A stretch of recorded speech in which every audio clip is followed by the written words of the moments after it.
Hi guys, and welcome back to my channel, Sonic Love! So in today's video, we're going to be checking out, unboxing the X350. So I'm on the search for finding a very cheap handheld that is not too much on the expenses, but also has a pretty decent emulation performance, enough for you guys to maybe grab one, take one on the go, or if you have children that you wish to get into emulation as well. Something that's not going to really break the bank, especially if your child is prone to dropping things. So that's always a good thing. So the search is still on. I did do a data frog. I will leave a link in the description for the other video of the data frog. That was a £20 budget handheld, which was quite surprising for the price, really. So this one is a little bit more expensive. This is £8 more, so this is £28. If we have a little look on the back, there is the specs. I'll leave it there for a second. So without further ado, let's check out the X350 and see if it's worth a pickup, shall we? So the box is pretty standard, no bells and whistles with this one. So let's open it up.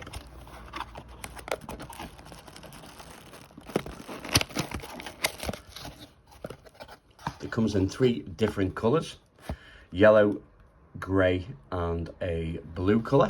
I went with the grey version. So inside we have the unit itself.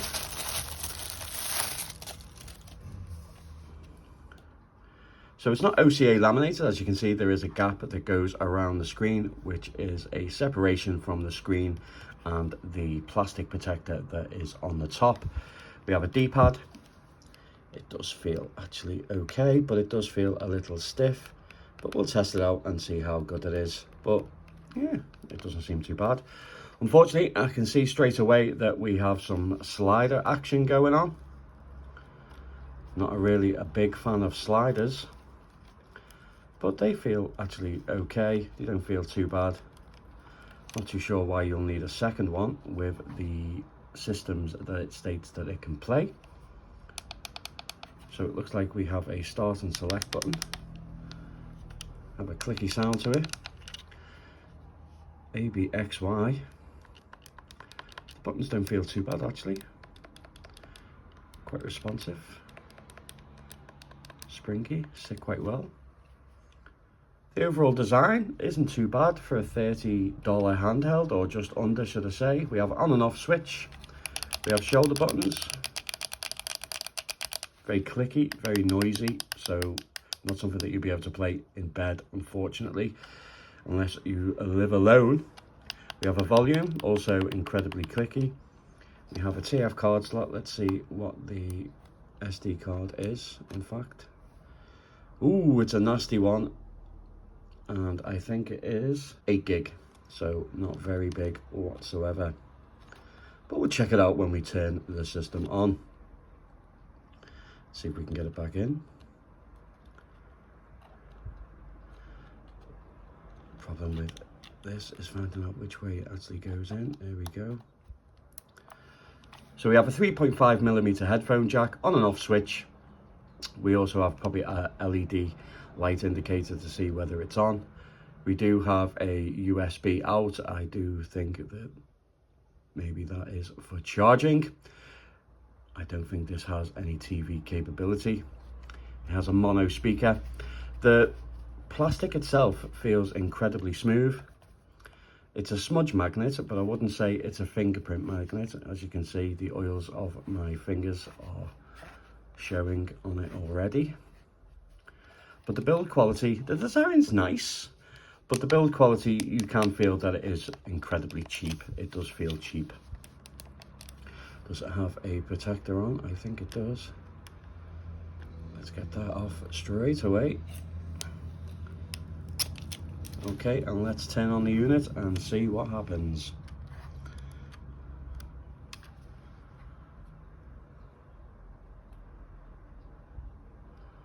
We have the welcome sign. It does say it's an IPS screen.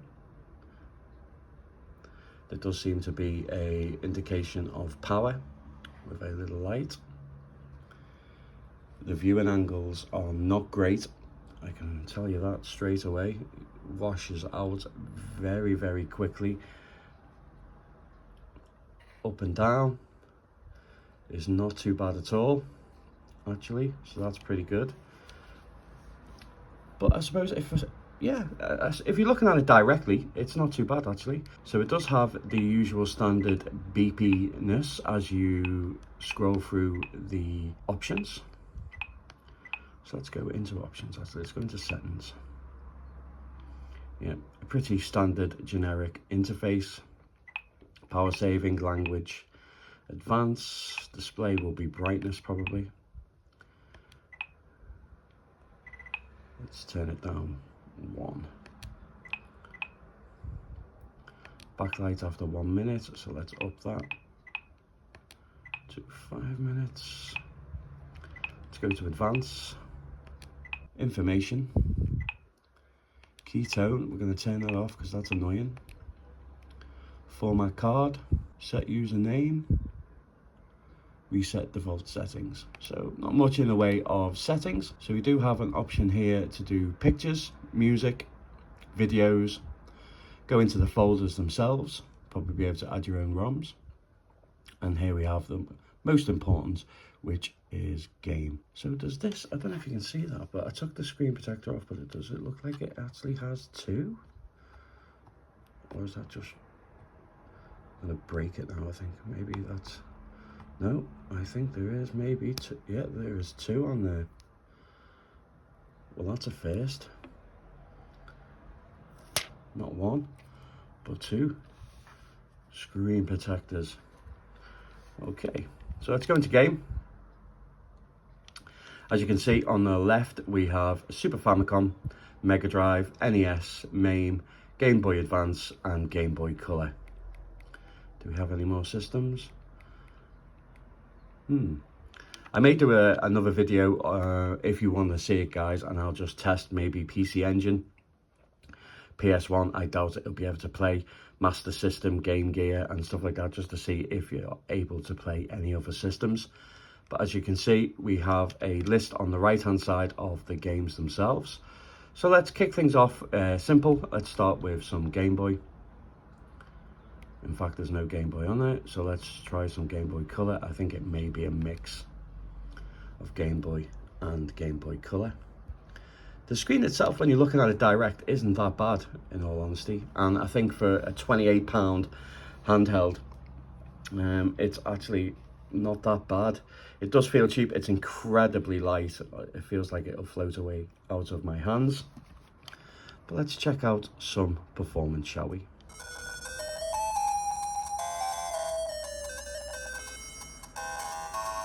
The sound is incredibly crackly. And I don't know if you noticed, but I've got some strange white lines going down the side, right-hand side of the unit itself. But the sound quality is terrible. Oh my God.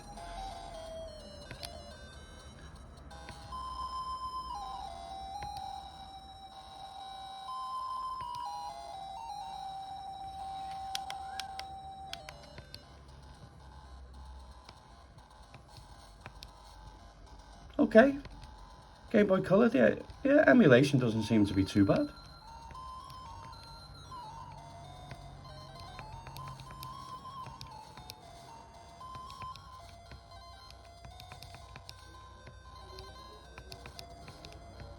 And the sound is a bit better once you turn it down. The D-pad is actually okay. It's not the greatest, but it's very responsive anyway.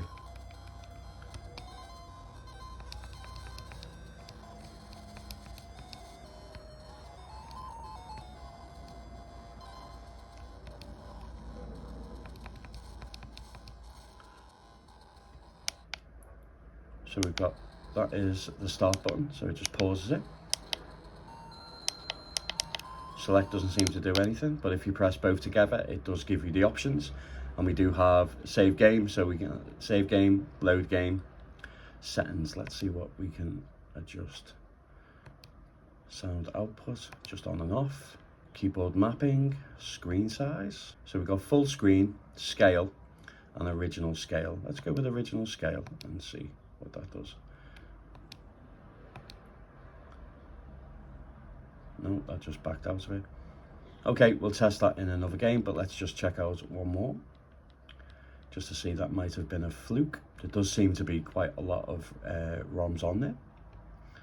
So that's cool. Let's go with some Bubble Bobble, classic. It doesn't go into the game, it goes into the menu and then you have to load into the game, unless I'm pressing the wrong button, I'm not too sure.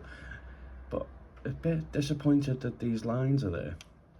Hopefully if you do pick one of these up, guys, yours doesn't have the lines, but it's definitely not looking promising for a budget handheld anyway. Okay, so this is set on the original scale by the looks of things, and that is so small. Look at that, you can't even bloody see it. Right, okay, let's get those options up. Let's go back to settings, screen size, and let's go to scale.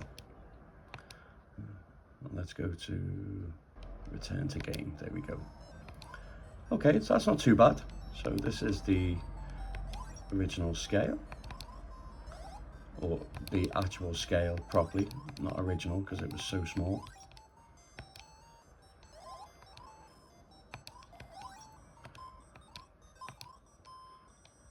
The D-pad is actually alright. Let's check out the slider. Oh dear. Yeah, do not use the slider, it is dreadful.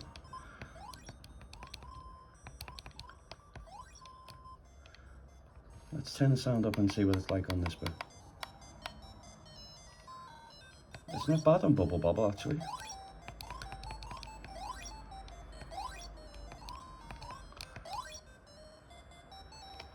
So I think I'm happy to say that Game Boy Color is definitely playable on here, which I should expect. Didn't seem to be any screen tearing or anything, so that was a good sign. Okay, let's check out some NES.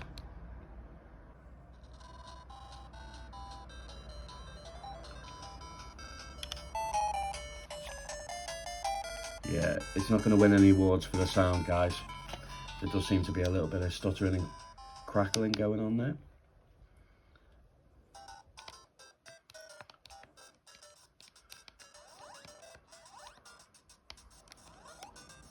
And there does seem to be some screen tearing.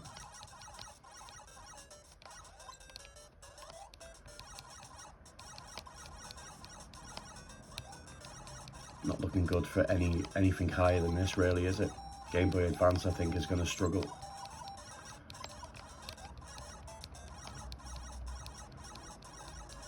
The D-pad isn't bad, actually, you know.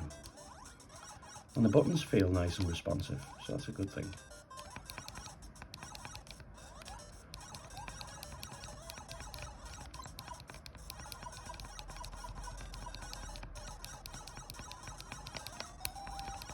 I will test the brightness, but obviously it'll wash out if I turn it up full brightness. But still, at this brightness level, it looks alright. Definitely playable though, I'll give it that.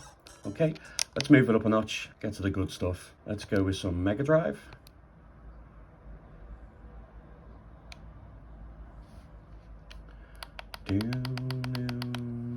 Turn it up for this one.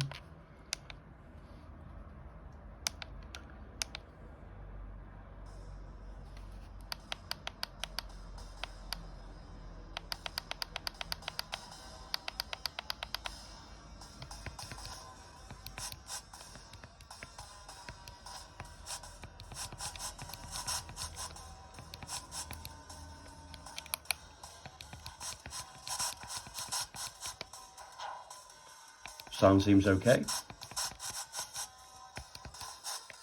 There doesn't seem to be a jump button though. That's a bit concerning.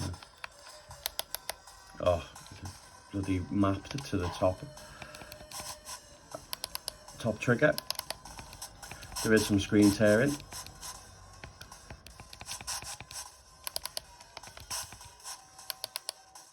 But it does seem to be playing full speed.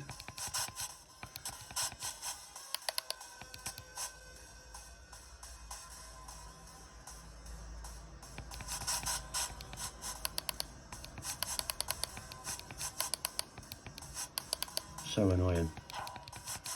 with the trigger. Okay, let's check out another one. Let's go with something like Sonic the Hedgehog, just so we can see how the screen tearing reacts with that.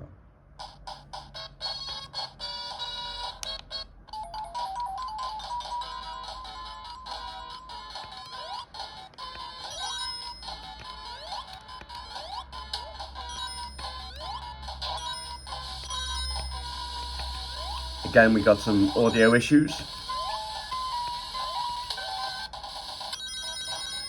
but it seems to be playing fine actually.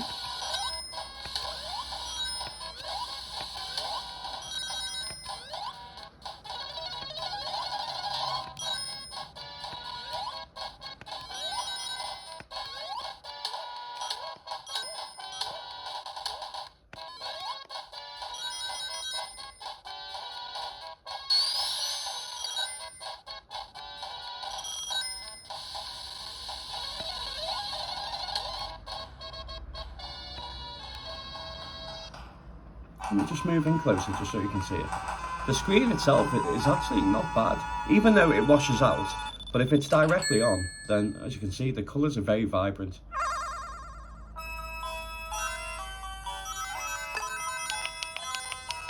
The sound is definitely painful on the ears.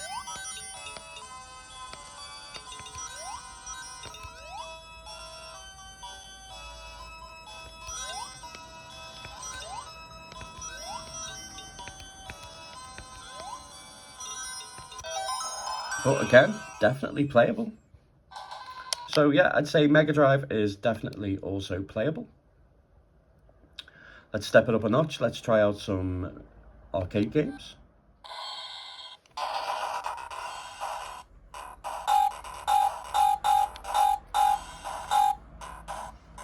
So it does work. I'm just not a big fan.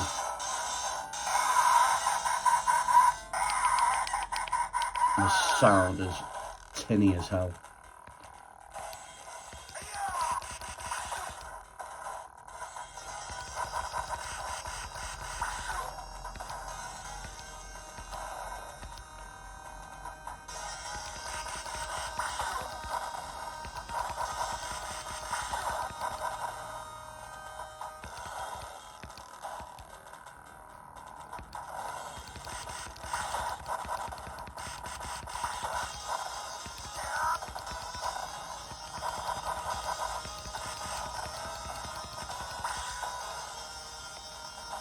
Yeah, I'd still definitely use the D-pad, guys.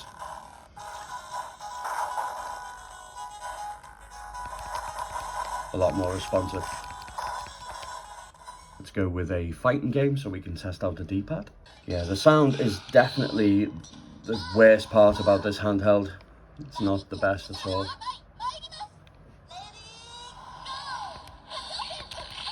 Okay, I got a Hadouken out anyway.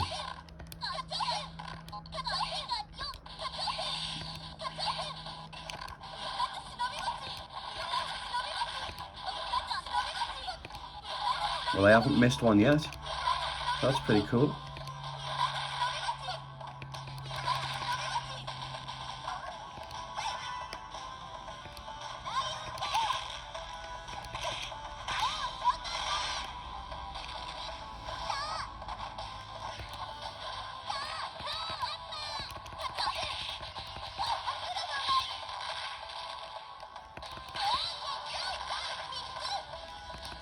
The special moves out there. It's actually not that bad, you know. Oh, so close to being done here. There we go. Bit of screen tear in there on the effects. But overall, that's not too bad. Apart from it's the sound that's letting this handheld down. It really is. Let's just have a little look close so you can see how well it actually looks.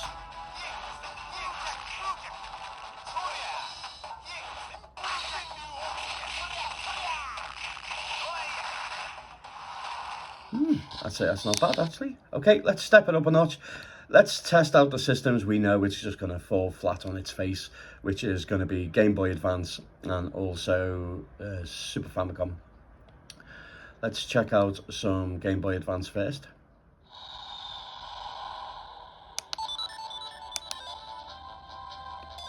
Again, audio issues, it just doesn't sound very clear, crackly. Let's check out some performance on Emulation.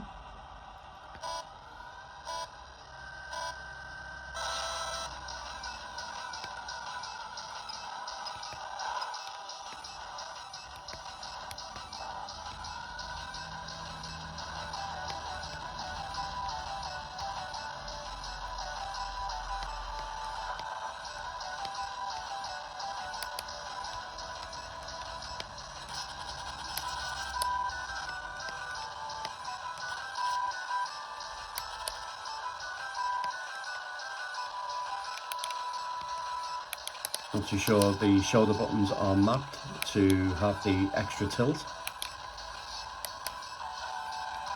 which is a shame.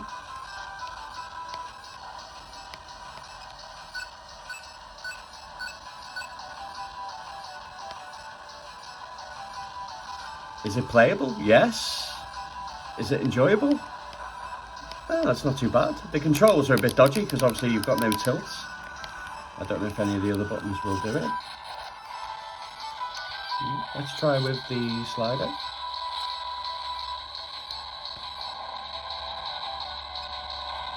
It does seem to catch sometimes, the slider, so it won't actually go over fully right on my unit. Yeah, the sliders are no good.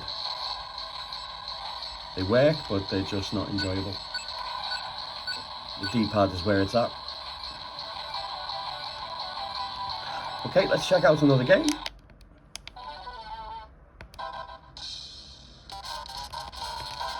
Let's go with Cody.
Oh, it doesn't seem to be playing too bad. Let's check out one more though. Let's go with Astro Boy.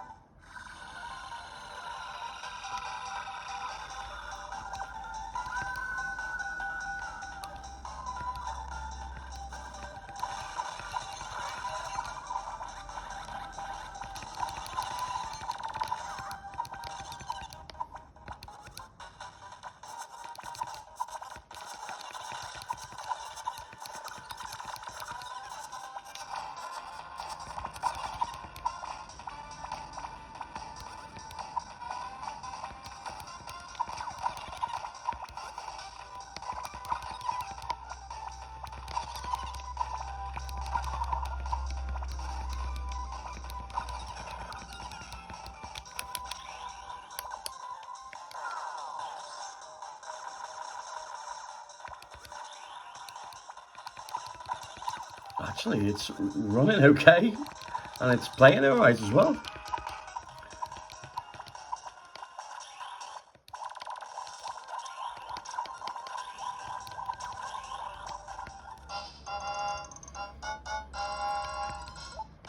Oof.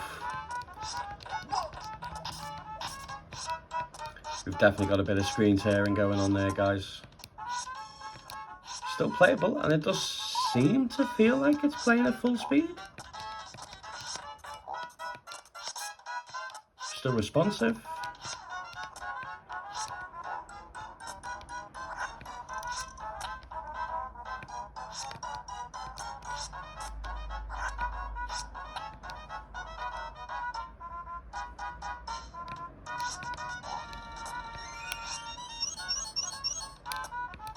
Trigger buttons work as usual.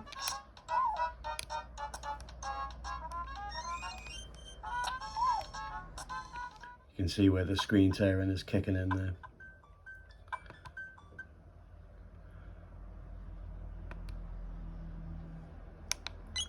This is Chrono Trigger.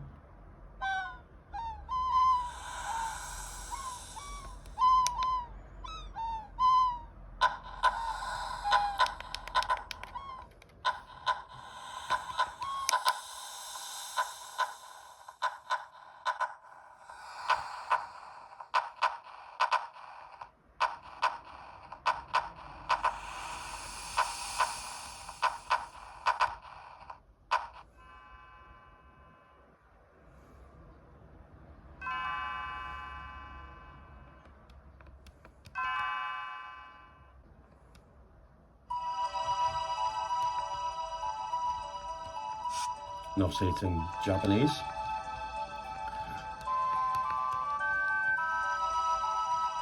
It looks like you could play it if you wanted to. Okay. Gonna go with some Joe Mac Adventure.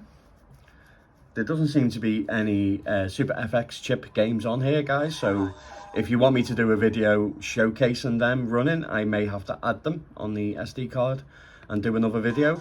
Let me know in the comments if that's something that you wish to see.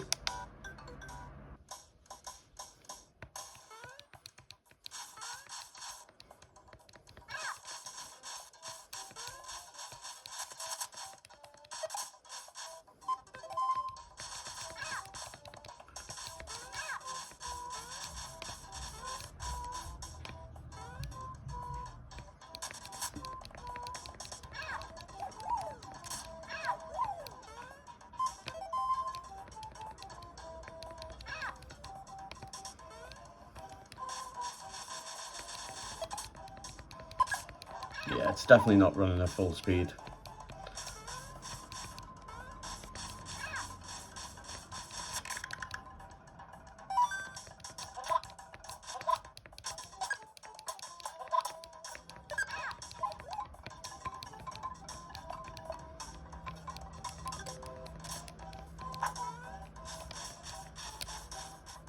Okay guys, I'm going to leave it there for this unboxing and first impressions.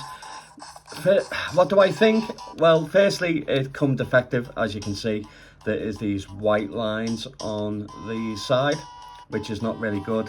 The sound is absolutely dreadful. It's quite annoying actually. In some games it's alright, but in others it's just unbearable, and you have to really turn it down in order just to, yeah, not have your ears scream at you. The buttons themselves are fine, there's no issues there. It does seem to be quite responsive, only just through emulation not being full speed here now, where it does seem to be a little bit laggy and there is a little bit of a delay. The D-pad itself is actually quite nice and very responsive. These analog triggers are absolutely terrible. Oh my god, yeah, do not use them if you do wish to purchase one and pick one up. The shoulder buttons are very clicky and they're very stiff as well, so I'm not really a big fan of that either. I think the total build quality for a £28 handheld, it isn't actually too bad. It's very solid and robust, and it actually looks quite nice, but it's just a shame that the rest of it isn't. Could I recommend this? Personally, I'm going to say this is a big, fat, hairy no-no. Do not get this, in my opinion. Yes, the emulation, it's playable, and surprisingly for Game Boy Advance. But if you're looking for something cheap, or you want something, as I say, if you have children, you want to get into emulation and you don't want to worry about them breaking it at a cheap cost, then this may be a option. The screen washes out incredibly quickly when you turn it left and right. Up and down is fine. The colours themselves are very vibrant, and the yeah, the screen isn't too bad if it's held directly to the eye, which 9 times out of 10 when you're playing games they are. So overall, I'm going to say that this is a sad no-no, which is a shame because I am looking for that ultimate hidden gem. But it's not as bad as some of these cheap handhelds which I've reviewed. But again, it's still not perfect. I hope this has helped and maybe give you an opinion of the X350, because obviously I know people scour AliExpress looking for cheap handhelds that they can play retro games on. Unfortunately, I'm not going to recommend this one. Maybe to a child, but not as a retro gamer or a die-hard fan or a collector. I wouldn't even put this in my collection. I'll probably just snap it up and break it up later and throw it away. Thanks very much for watching, guys. If you liked the video, please help the channel grow by giving it a like and help it reach other people so they can also know that this is not something to pick up. And also, it would be great if I could see you as a subscriber. Leave a comment if there's anything else that you wish to see running on it. And as always, guys, take care.